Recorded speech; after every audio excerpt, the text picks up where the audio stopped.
Hello everyone, welcome to LET exam, pre-board exam in mathematics part 1. I am Engineer Boyet, RMA LPT. So before we start, subscribe muna kayo. Thank you. So ready your calculators. Number 1. Number series 7, 14, 30, 56, and 93. So hanap po yung 6th term. So, ang gagawin lang natin is maghanap tayo ng pattern sa number series na to.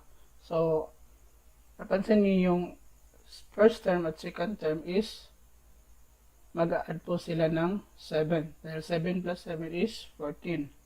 So, next is yung 14 at saka 30 is mag-add rin tayo ng 16. Dahil 14 plus 16 is 30. Saka yung 30 at 56, mag-add po tayo ng 26.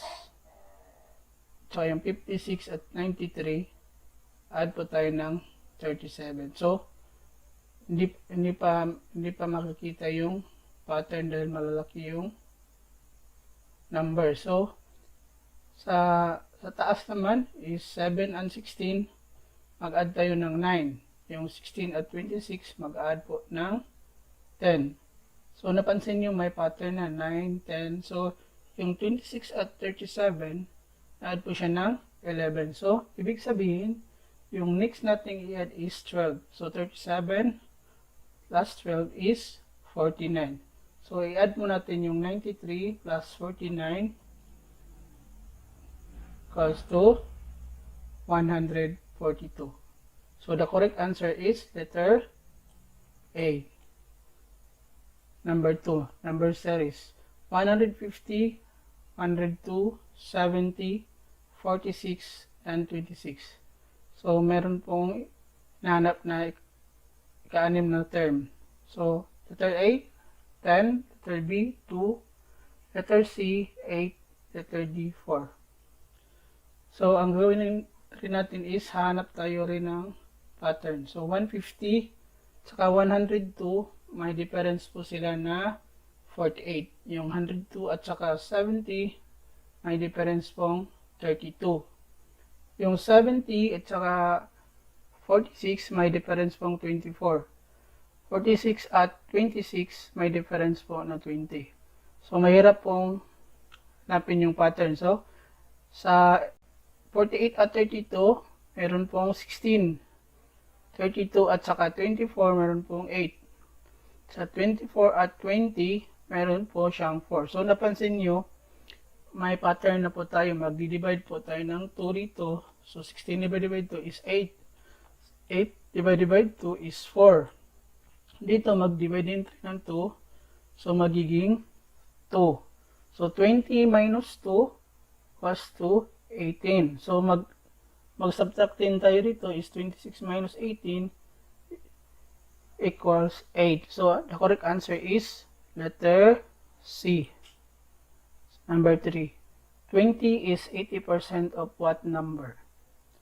So, sa ganitong problem is, gagawa po tayo ng percent proportion. So, ganito po yung formula. Yung sa taas is percent, yung constant niya is 100, equals is, which is makikita po sa ating problem. Ang of, meron din po sa problem. Yun na po ang dapat nating daan. So, yung percent, which is 80% over 100 equals to 20, which is the 20 is yung of, which is yung pong hinahanap nating number. So, which is the x. So, cross-multiply lang po natin yung dalawang fraction. So, 100 times 20 is 2,000. 80 times x is 80x. So, i-divide po natin ng 80. Sa kabila rin 80. So, cancel to.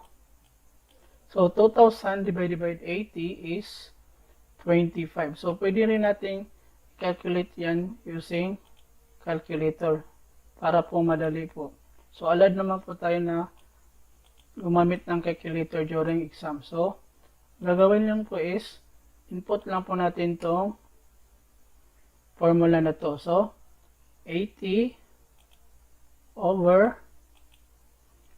100 alpha x para makuha po yung equal sign. So, 20 over alpha x. So, shape, solve, then equals. So, the correct answer is 25. So, the same lang po yung. So, the correct answer is letter C. Number 4. There are 3 numbers whose sum is 54. One number is double and triple times greater than the other numbers. What are those numbers? So, first number is n, and the second number is doubled, and the third number is tripled, which is equal to 54. So, i-add lang po natin yung n dahil like terms po sila, magiging 6n equals 54. So, divide by 6, dito rin 6, which is 54 divided by 6 is equal to 9. So, the correct answer is letter B. Dahil, yung first number natin is 9. So, dahil ang second number is 2 and 2 times 9 is 8, 10. Yung third number natin is 3 times 9, which is the n is 9. So, 27. So, 9, 18, 27. Number 5. Evaluate 60 plus 3 times 5 minus quantity 24 divided by 3 plus negative 64 divided by negative 8 divided by 2 squared. So, the first thing to is follow po tayo ng PIMDAS rule. So, parentheses, exponent, multiplication, and division from left to right, addition or subtraction from left to right. So, 60 plus 3 times 5 minus 24 divided by 3 minus plus negative 64 divided by 8 divided by 2 squared. So, ang first natin hahanapin yung parentheses. So, isolve muna natin itong nasa loob ng parentheses. So, negative 24 divided by 3 is 8 plus negative 64 divided by 8 is 8 dahil negative divided by negative is positive. So, nagiging positive 8 divided by 2 squared. So, next is exponent. So, ang next nating isolve is yung may exponent 2. So, 60 plus 3 times 5 minus 16 sa loob ng parenthesis 8 plus 8 divided by 2 squared. So, 60 plus 3 times 5 minus 16, yung 2 squared, which is equal to 4. Next is multiplication. So, dahil wala pong division, nauna po yung multiplication. So, unahin po natin from right to left. Pag nauna po yung multiplication, mag-multiply po tayo. Palimbawa, nauna yung division, so mag-divide po tayo kung nauna yung division.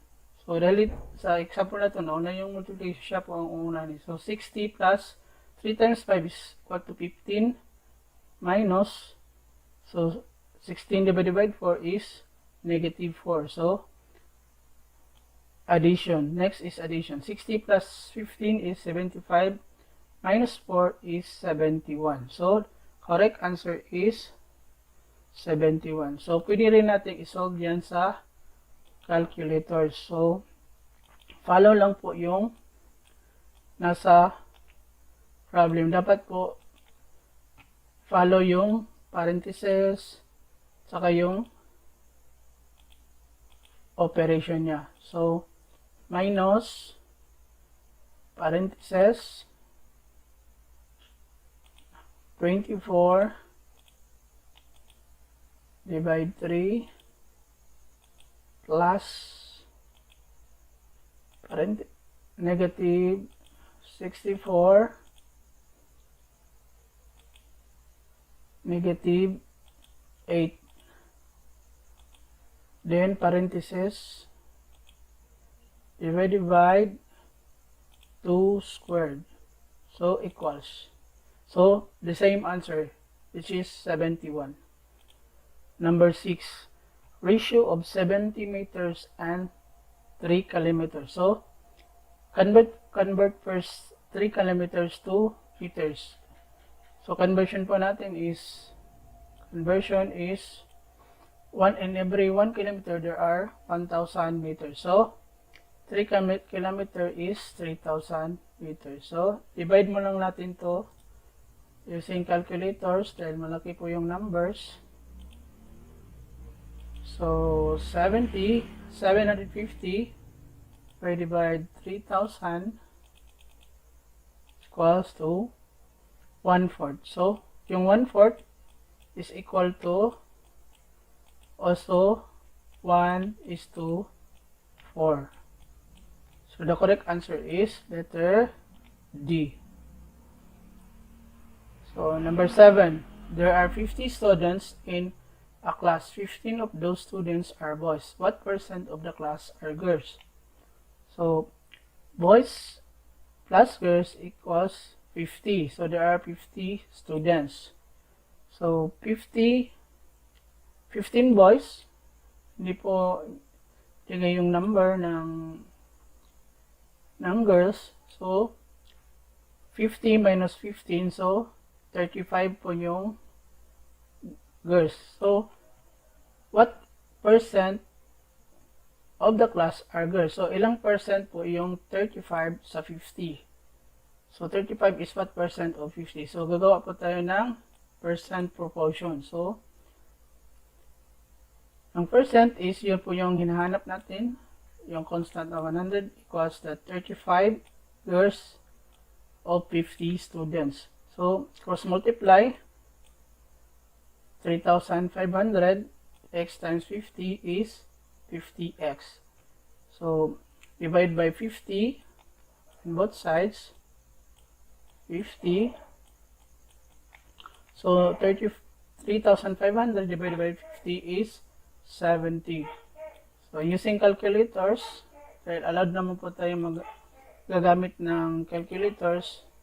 So, pwede natin i-input yung problem, yung percent proportion natin. So, alpha x over 100 equals 35 over 50. So, shift solve equals. So, the correct 70 pa rin. So, 70%. Letter B. Number 8. On the day of the school concert, 500 tickets were sold. The students paid 150 pesos each, while non-students paid 200 pesos each.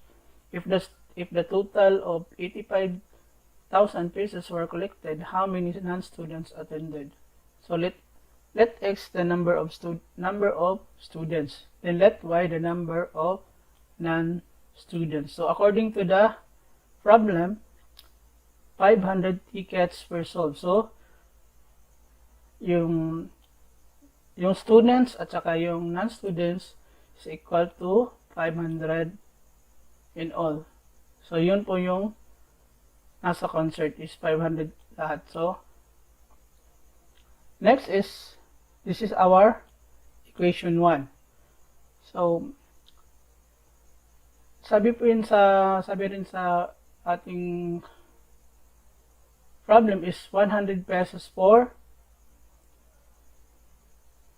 students. So, 150x plus the 200 pesos for non-students plus 200y, which is collected at 85,000 pesos in all. So, ito po yung equation 2 natin. So, ang tanong is, ilan po yung non-students? So, ang hinanap natin yung y. So, para makuha po natin yung y is solve y in terms of x. So, gawin lang natin is,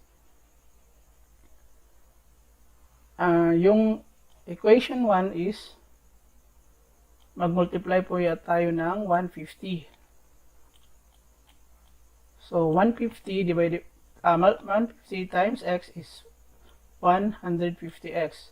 150 times y is 150y. 150 times 500 is 75,000. So, subtract po natin yung dalawang equation, yung equation 1 at saka equation 2. So, 150x minus 150x is cancelled. Cancel po ito. So, ito magiging negative. So, 150 minus 200 is negative 50. Ito rin is magiging negative. So, 75 minus 85 is negative 10,000. So, divide this by negative 50. Yan, negative 50. So, cancel po ito. 10,000, negative 10,000 divided by negative 50 is positive 200. So, there are 200 non-students. So, we can also solve this using calculator. So, para mabilis po. So, ang gagawin lang natin is input lang po natin yung dalawang equation. Equation 1 at saka equation 2. So, mode equation, which is the 5, then 1. So, input lang po natin. Yung value ng x is 1 equals, yung value ng y is 1 equals, yung c natin is 500. So, equation 2 naman is 150 yung x, yung y is 200, tsaka yung c is 85,000.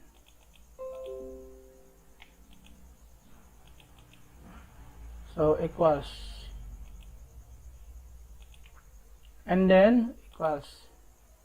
So, yung x natin, which is the non-students, is 300. And the y is, the non-students is 200. So, the same answer. So, letter A. Number 9. Louis purchased 4 pounds of mixed nuts at 20 pesos per pound. Clark purchased 2 pounds of peanuts at 50 pesos per pound. What is the average price per pound of the mixture of both purchases? So, solution. Louis bought 4 pounds, which is cost 20 pesos. So, 4 times 20, so 80 pesos. While Clark purchased 2 pounds of peanuts at 15 pesos. So, in all is 30 pesos. So, add mo natin yung total cost niya is 100 at 6 pounds. Dahil 6 pounds lahat niyang ang kanyang pinamili. Lahat niyang pinamili niya is 6 pounds. So, divide lang po natin yung 110 divided by 6 is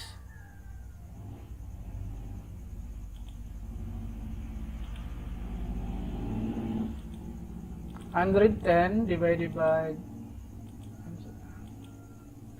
110 divided 6, that is 18.3.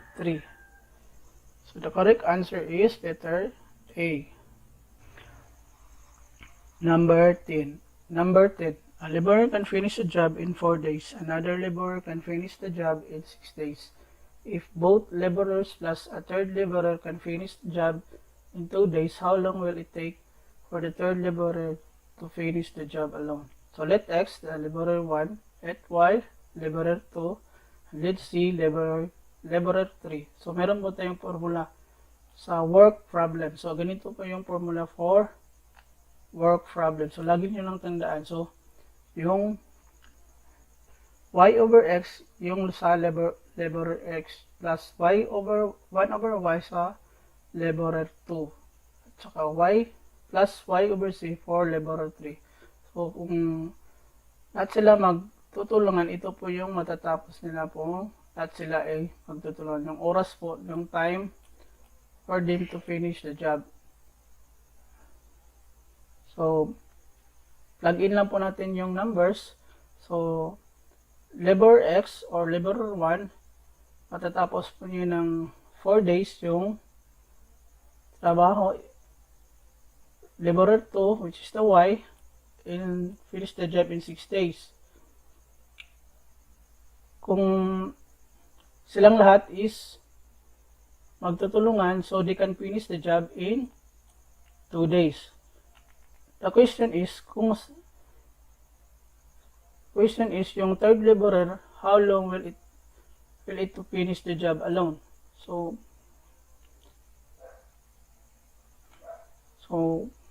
1/z equal to 1/2. So transfer po natin dito, so magiging